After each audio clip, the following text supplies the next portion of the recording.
먼저 장신대 채플에서 말씀을 전할 수 있는 기회를 주신 하나님께 감사드립니다. 제가 학생으로서 마지막으로 이 채플에 앉아 있었던 때는 2002학년도 후기 대학원 학위 수여식이 있었던 8월 22일이었습니다. 제가 앉아 있었던 곳은 교수님들 앉아 계신 뒤편, 아마 오른편 중간쯤 되었던 것 같은데요. 그곳에서 여기까지의 거리가 한 20m도 채 안 되는 짧은 거리입니다. 그런데 그 20m 되는 거리를 거기서 여기 오는데 20년이 걸렸습니다. 하나님께서는 그 20년 동안 20m 앞으로 저를 불러내시기 위해서 높이기도 하시고 낮추기도 하시고 많은 탄식과 한숨 그리고 기쁨과 감사를 통해서 저로 하여금 섬김의 의미를 조금 깨닫게 하셨습니다. 제가 말씀을 묵상하면서 섬김에 관해서 깨달은 것들 그리고 다양한 경험들을 통해서 체득한 것들을 이 시간 여러분과 함께 나누는 시간 되기를 원합니다. 누군가에게는 한 학기에 한 번 혹은 1년에 한 번 의무적으로 해야 하는 이곳 채플에서의 설교가 또 다른 누군가에게는 평생에 한 번 했으면 하는 소원이 될 수도 있다는 것을 생각해 본 적이 있습니까?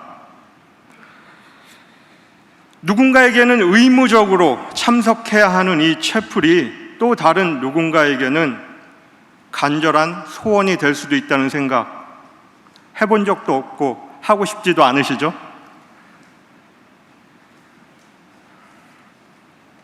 아무 생각 없이 누리고 있는 우리의 일상이 또 다른 누군가에게는 간절한 소망이 될 수도 있다는 이 사실을 상기함으로써 말씀을 시작하려고 합니다.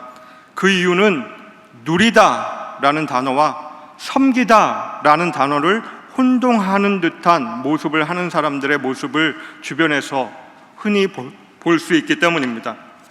과연 섬긴다는 것이 무엇일까요? 섬김의 뜻을 확인하기 위해서 질문을 하나 준비했습니다. 사지선다형 질문인데요. 한번 잘 듣고 여러분의 생각을 손을 들어서 표시해 주시기 바랍니다. 질문입니다. 예수님의 섬김과 가장 관계가 깊은 것은 무엇일까요? 1번 몸, 2번 마음, 3번 말씀, 4번 영혼. 나는 몸이다. 여러분들 손을 들어서 생각을 한번 표현해 주십시오. 나는 마음이다. 네, 반응들이 별로 없군요. 예상했습니다. 3번 말씀이다. 그리고 4번 영혼이다. 네, 영혼이 그래도 꽤 많이 드셨네요. 여러분 손을 안 드신 분들은 아마도 답은 알고 있지만 손들기 귀찮아서 안 드셨을 거라고 생각합니다. 답은 나중에 확인하시고요. 섬김 또는 섬기다라는 단어를 사전에서 찾아보면 대략 3가지의 뜻으로 설명하고 있는 것 같습니다. 첫 번째는 신이나 윗사람을 모셔 받들다라는 뜻으로 우리에게는 예배하다라는 단어와 바꿀 수 있는 표현이죠. 영어로는 예배하다를 워십 서비스라고 해서 표현합니다. 두 번째 뜻은 무엇을 위해서 일하다, 역할을 하다라는 뜻으로 의무를 다하는 모습을 표현합니다. 영어로 do the military service 그러면 국방의 의무를 다하다 이렇게 표현하죠. 세 번째 의미는 누군가에게 필요한 것을 제공하다, 음식이나 먹을 것, 음료수를 제공하다라고 표현하는 그 뜻을 가지고 있습니다. 그래서 호텔 등에서 음식을 제공하는 것을 룸 서비스라고 하기도 하는 것이죠. 이와 같이 섬김은 위로는 하나님을 섬기고 스스로에게는 주어진 의무를 다하고 다른 사람들에게는 필요한 것을 제공하는 것으로 표현됩니다. 자신이 일하고 있는 교회의 이름을 말할 때도 누군가는 섬긴다라고 표현하죠. 예를 들어 저는 모세골 교회를 섬긴다 이렇게 표현하기도 했습니다. 섬기다라는 표현. 또 모세골 교회에서는, 모세골 공동체 교회에서는 구역장 역할을 맡은 사람들에게 섬김이란 단어를 붙여가지고 섬김이라는 표현을 하기도 합니다. 리더에게 섬김이란 단어를 붙인다고 해서 그 리더의 모든 활동들이 섬김이 되는 것은 아니죠. 우리가 하나님을 위해서, 교회를 위해서, 학교를 위해서 하는 일들이 진정한 의미의 섬김이 되기 위해서는 예수 그리스도의 마음을 품어야 합니다. 하늘 영광 버리고 이 땅에 갓난아기의 모습으로 오신 예수 그리스도의 모습을 우리가 깊이 묵상할 때에, 골고다 언덕 십자가에서 자신의 살과 피를 내주신 예수 그리스도, 성자 하나님을 깊이 묵상할 때 우리는 비로소 예수 그리스도의 마음을 품을 수 있습니다. 이에 대해서 본문 말씀 빌립보서 2장 6절로 8절까지의 말씀이 이렇게 기록합니다. 너희 안에 이 마음을 품으라. 곧 그리스도 예수의 마음이니 그는 근본 하나님의 본체시나 하나님과 동등됨을 취할 것으로 여기지 아니하시고 자기를 비워 종의 형체를 가져 사람들과 같이 되셨고 사람의 모양으로 나타나셨으며 자기를 낮추시고 죽기까지 복종하셨으니 곧 십자가에 죽으심이라. 혹 내용과 의미에 집중하지 않고 귀에 들리는 단어에 집중해서 몸과 마음과 말씀과 영혼 가운데 답이 마음이라고 생각하시는 분들이 있죠. 답이 아닙니다. 예수님의 섬김과 가장 깊은 것이 무엇인지 알기 위해서 마태복음 20장 28절의 말씀과 함께 보아야 합니다. 인자가 온 것은 섬김을 받으려 함이 아니라 섬기려 하고 도리어 자기 목숨을 많은 사람들의 대속물로 주려 함이니라. 예수님이 이 땅에 오신 목적은 섬김이었습니다. 그리고 그 섬김의 구체적인 표현은 자기 몸, 자기 목숨, 자신의 살과 피를 다른 사람들의 대속물로 나누어 주신 것이었죠. 예수 그리스도의 마음을 품으라고 권면한 후에 사도 바울은 이 의미를 설명하기 위해서 성육신 사건을 이야기합니다. 그리스도의 마음을 품는다는 것이 도대체 뭘까요? 나 자신을 낮추겠다는 마음을 품는 것일까요? 사랑으로 종노릇하겠다는 마음을 품는 것일까요? 다른 사람을 위해서라면 죽겠다라는 마음을 품는 것일까요? 모두 다 귀한 마음이죠. 그런데 이것이 아닙니다. 오늘부터 다이어트 해야지, 오늘부터 운동해야지, 마음은 먹었지만 연약해서 몸을 움직이지 않는 우리 자신의 모습 때문에 너무나 자주 실망한 우리들이지 않습니까? 마음을 먹는다고 되는 것은 아니라고 하는 것이죠. 마음을 먹음으로써가 아니라 실제로 몸을 낮추고 몸을 움직여 복종하고 몸을 내어줄 때에 비로소 우리는 예수 그리스도의 마음을 품을 수 있게 됩니다. 섬긴다는 것, 이것은 몸을 움직여서 귀찮은 일, 하찮은 일을 하는 것이죠. 다른 사람들에게 내 몸을 내어 주어서 먹히기 위해서 밥이 되고 빵이 되고 포도주가 되는 것입니다. 진정한 섬김은 내가 이런 것까지 해야 되나? 라는 생각이 들 때 그때 몸을 움직이는 것, 거기서부터 섬김이 시작이 됩니다. 섬김은 말로만이 아니고 마음만이 아니고 영혼을 끌어당겨서 말과 일치되게 몸을 움직이는 것으로 표현이 됩니다. 귀찮아서, 하찮아서, 호구가 되기 싫어서, 먹히기 싫어서 우리의 몸을 움직이지 않는다면 말로는 섬긴다고 하지만 실제로는 누리기를 원한다고 혹은 실제로 누리고 있다고 하는 증거가 될 수도 있습니다. 몸으로 섬기신 예수 그리스도의 모습을 조금 더 구체적으로 살펴보겠습니다. 첫째로 예수님께서 몸으로 보여주신 섬김의 모습은 기다림입니다. 기다림. 도대체 섬김과 기다림이 무슨 관계가 있을까요? 예수 그리스도께서 갓난아기의 모습으로 오셔서 사역을 시작하시기까지 몇 년을 기다리셨습니까? 30년을 기다리셨죠.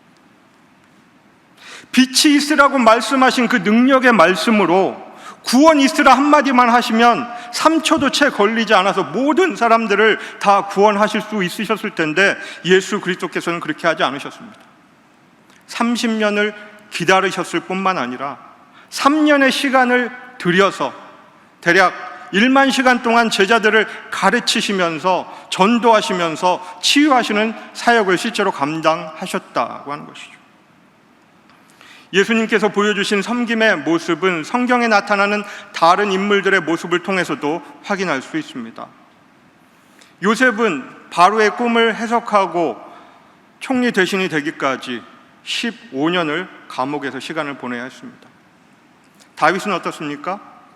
왕으로 약속받고 기름 부음을 받은 이후에도 15년의 시간을 광야에서 보내야 했습니다. 모세도 마찬가지죠. 떨기나무에서 하나님의 음성을 듣고 하나님을 만날 때까지 미디안 광야에서 40년 동안의 시간을 보내야만 했습니다. 왜 기다리는 시간이 필요했을까요? 그들이 기다렸던 시간은 아무것도 하지 않고 빈둥거렸던 시간이 아닙니다.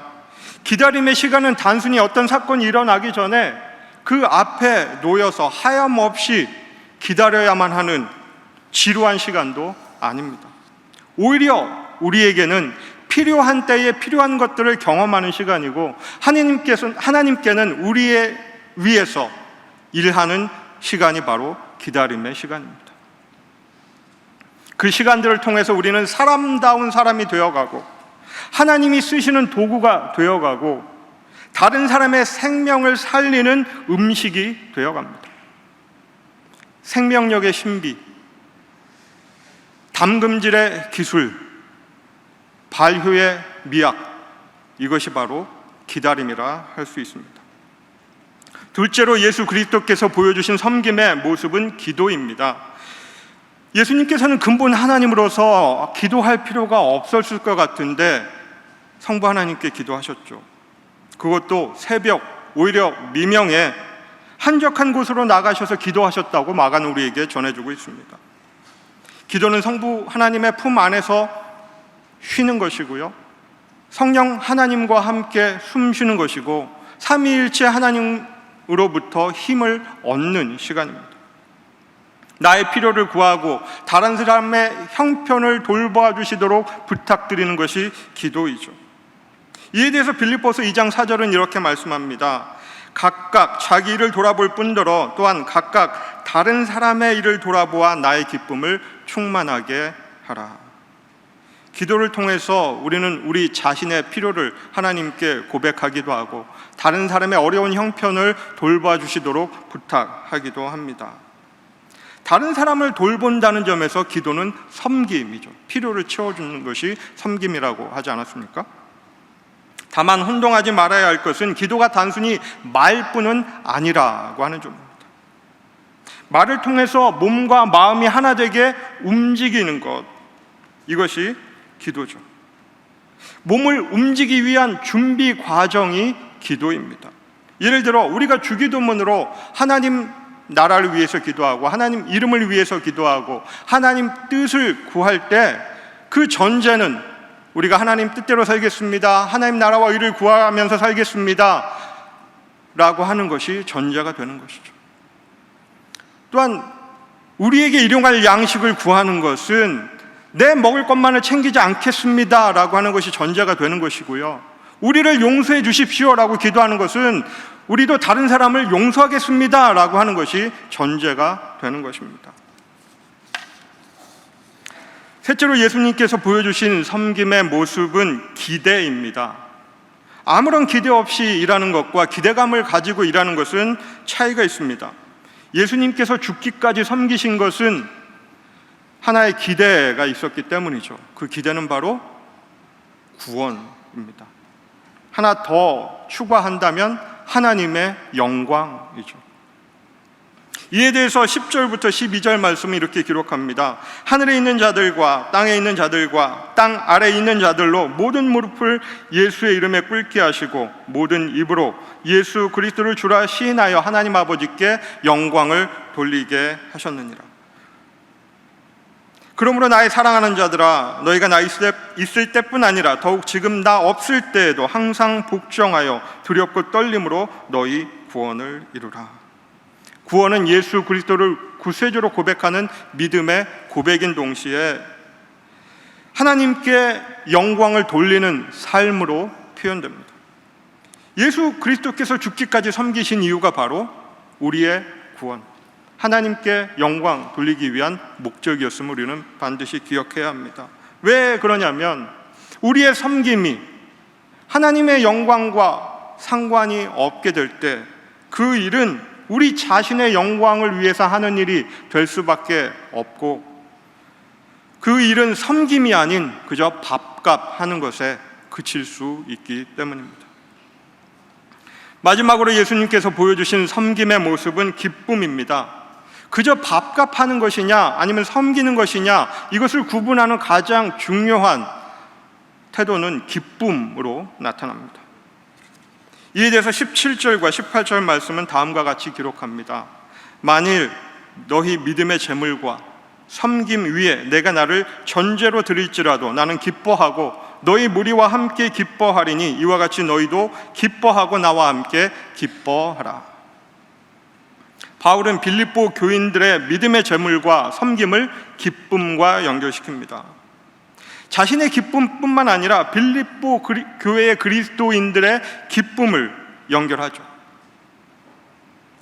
사도 바울이 이 기쁨을 이야기했던 맥락을 조금 살펴보면요, 십자가에서 살과 피를 내어주신 예수 그리스도의 본을 따라서 자신의 몸을 전제로 드리겠다고, 쏟아서 부어서 드리는 그 제사를 드리겠다고 이야기를 합니다. 그리고 그것도 기쁨으로 하겠다고 말하고 있는 것이죠. 감옥에서 빌립보 교인들에게 기뻐하라고 말했던 이유가, 그리스도의 마음을 품으라고 했던 이유가 무엇이 있겠습니까? 바울이 이해하는 한 예수 그리스도의 본을 따라서 섬김의 삶을 산다고 한다면 반드시 기쁨으로 해야 한다라는 생각 때문이 아니었겠습니까? 똑같은 과제라도, 똑같은 업무라도 사람마다 다르게 느낄 수 있습니다. 학교에서의 공부량이 많고 교회에서의 업무량이 많아서 스트레스를 받을 수 있죠. 그럼에도 불구하고 기쁜 마음으로 일해야 하는 것은 우리의 일이 단순히 밥벌이가 아닌 섬김이 되어야 하기 때문입니다. 예수님께서는 하늘의 영광을 버리시고 우리의 삶 속으로, 우리의 일상으로 들어오셨습니다. 예수님께서는 제자들의 발을 씻겨주심으로써 섬김의 본을 보여주셨는데, 그 섬김의 모습이란 귀찮은 일, 하찮은 일을 대신해 주는 것이죠. 귀찮아서 답을 뻔히 알면서도 손을 안 대는 사람들에게서는 찾아볼 수 없는 그러한 모습인 것이죠. 예수님께서는 십자가에서 몸을 내어주신 이후에 오신 목적을 다 이루었다고 말씀하셨습니다. 예수님께서 보여주신 섬김의 모습 혹은 섬김의 영성, 이것은 예수님의 본을 따라서 살며 사랑하며 배우는 삶, 이것을 말합니다. 5가지로 정리할 수 있는데요, 한번 떠올려 보세요. 첫째는 뭐였죠? 기다림이었습니다. 둘째는 기도, 셋째는 기대, 네 번째는 기쁨이었죠. 그리고 이 4가지 모두를 다 가능케 하는 마지막 5번째가 있는데요, 그것은 바로 기억입니다. 기억. 하나님께서 하나님의 백성들과 함께 하셨던 것을 기록한 이 하나님의 말씀, 이 성경 말씀을 묵상함으로 우리는 기억에 동참할 수 있습니다. 공동체적 차원의 기억을 함께 하는 것이죠. 하나님께서 저와 여러분에게 베풀어 주신 은혜에 대한 기억, 예수 그리스도를 처음 만났을 때 그 첫사랑에 대한 기억, 그 기억이 우리로 하여금 기쁜 마음으로 기대감을 가지고 기대하면서 섬길 수 있도록 만든다고 하는 것이죠. 하나님께서는 저와 여러분에게 허락하신 시간과 공간 속에서 기도를 통해서 하나님과 함께하는 시간을 늘려가고, 말씀 묵상을 통해서 공동체적 기억에 참여하고, 광야의 시간과 기다림의 시간을 기도로 채워가며 장차 임할 하나님의 영광을 기대하며 기쁨으로 섬기기를 소망합니다. 다 같이 기도하겠습니다. 하나님 감사합니다. 여기에 모여 하나님을 예배하는 하나님의 사람들이 예수 그리스도의 삶, 특별히 성육신하시고 십자가에서 몸을 내어주신 예수 그리스도의 모습으로부터 섬김의 모습을 살펴보면서 섬김의 영성을 훈련하기로 결단합니다. 하나님께서 허락하신 시간과 공간 속에서 기도를 통해서 하나님과 함께하는 시간을 늘리고, 말씀 묵상을 통해서 하나님에 대한 기억을 쌓아가고, 광야의 시간과 기다림의 시간을 기도로 채우며 장차 임할 하나님의 영광을 기대하며 기쁨으로 섬김을 실천하게 하옵소서. 영원 전부터 영원까지의 시간을 하나님과 함께 하시며 천국과 지옥 사이의 모든 공간에서 섬김의 본을 보여주신 예수 그리스도의 이름으로 기도합니다. 아멘.